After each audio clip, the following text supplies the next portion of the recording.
360 water wave wig is such a vibe. Let's get into it.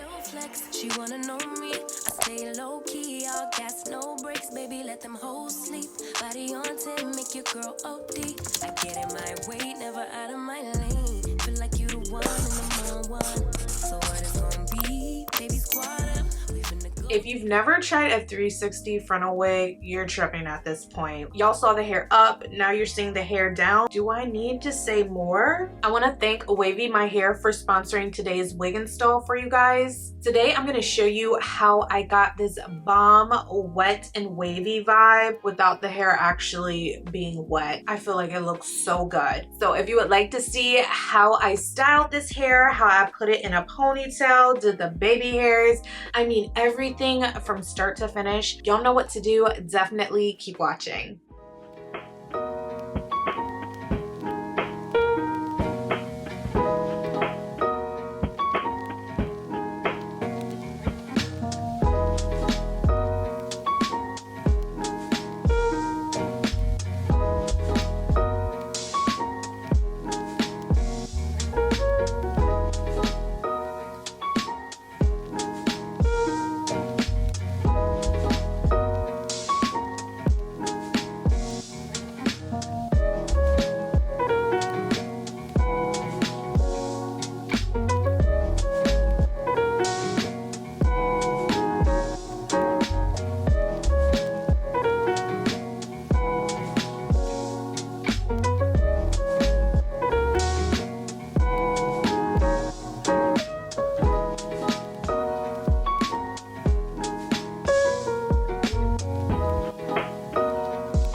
So here is the final look with the hair down, y'all. I'm absolutely loving this vibe. It gave me like that wet and wavy look without the hair actually being wet. That oil plus mousse combo is literally undefeated at this point. Stop playing, okay? If you want to see more 360 frontal wig installs like this one, y'all know what to do. Give this video a big thumbs up. And if you would like to check out this wig from WavyMy Hair, I'm going to leave a link down below in the description box for you guys. They have a Black Friday sale coming up, so you can definitely save some coin on this 360 wig. I think it is super cute. You can do so many different styles with this wig, which I absolutely love. If you haven't already checked out my latest makeup tutorial, you'll definitely want to do that next. I did an everyday 20-minute light glam, so definitely check that video out next.